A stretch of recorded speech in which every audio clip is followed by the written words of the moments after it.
As the Palestinian revolt continued, Britain's response hardened. Between 1936 and 1937, the British killed over 1,000 Palestinians. To crush the protests, Britain sent in reinforcements.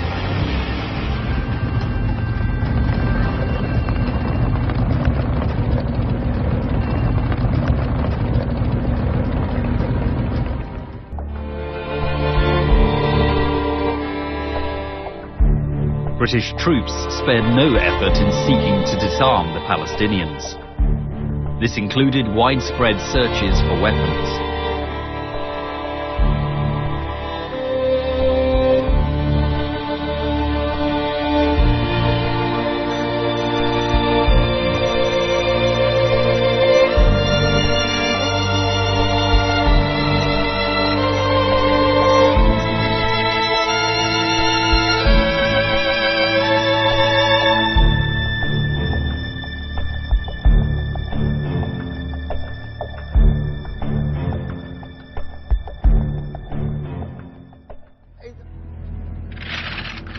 While the British authorities disarmed the Palestinians, they armed and equipped special Jewish forces to ostensibly act as a protective militia for Jewish settlements.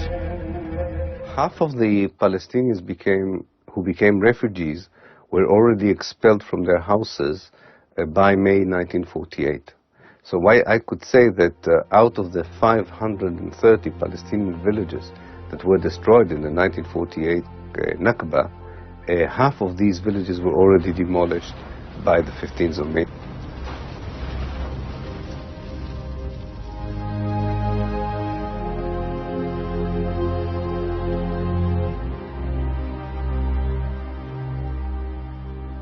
Ethnic cleansing is an ideology that wants to get rid of one ethnic group in its entirety from the place where it lives. The second stage of ethnic cleansing is to erase these people from the place's history. So it's also a cultural act of erasure, of wiping them out of history, out of memory.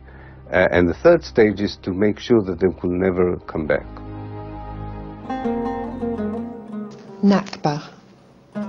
The catastrophe, 1948, is etched in the consciousness of Palestinians all across the world. Around 750,000 Palestinians fled in terror. The Zionist militia unleashed waves of violence on the native population of Palestine. Whole villages and communities were destroyed in the wake of massacres and systematic terrorism. But 1948 was not a single year of ethnic cleansing.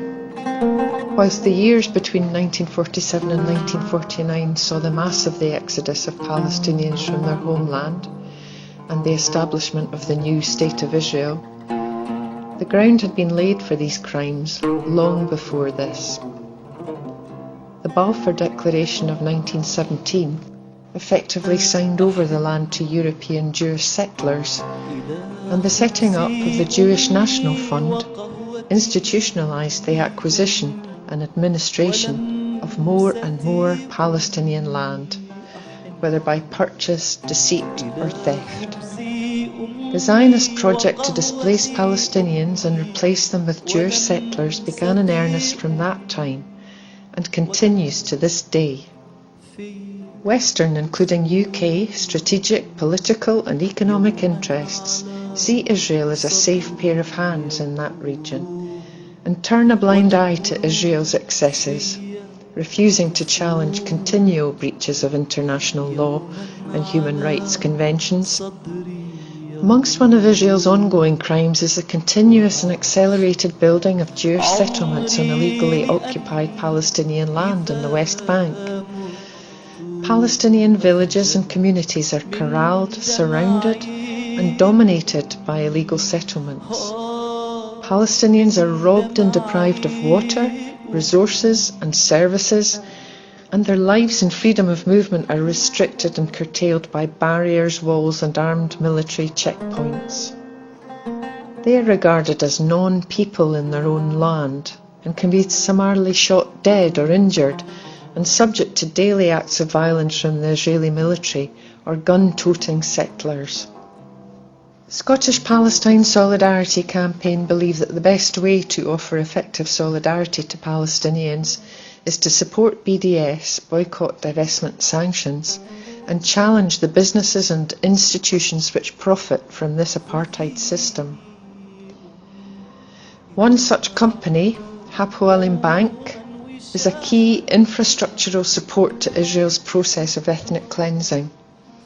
As one of Israel's largest banks, it provides funding for projects in Israeli settlements on occupied land, such as Beitar Illit and Efrat, amongst countless others, as well as providing mortgages for home buyers in settlements. Bank Hapoalim also provides loans to local and regional authorities of Jewish settlements, such as Megalot Dead Sea Regional Council and Mate Binyamin Regional Council. Hapoalim finances the Jerusalem Light Rail project and is guarantor of the state loans to the companies involved. This project is designed to connect settlement neighbourhoods around Jerusalem with the city centre and is of no benefit to Palestinian villages and communities whatsoever. Hapoalim is also financing the project Ascent to the Negev, which will develop a new military city to accommodate tens of thousands of soldiers and create extensive shooting ranges. The Judaization of the Negev threatens to displace around 36,000 Bedouin Arabs. Israel plans to confiscate 260 square kilometres, making it the largest ever land confiscation since 1948. It is clear that Israeli banks cannot act as banks without aiding and abetting the ethnic cleansing of the Palestinian population. This is apartheid in action. Falkirk and Tayside council pension funds have already withdrawn their investments from Bank Hapoalim, and we now call on all citizens of the Lothians and members of the Lothian Pension Fund to put maximum pressure on the Pensions Committee to do likewise. Support us by writing to your councillors, raising support in your union branch or organisation for our Time to Divest campaign, and publicising Lothian Pension Fund's continuing refusal to stop profiting from apartheid. Join us in opposing Israel's crimes.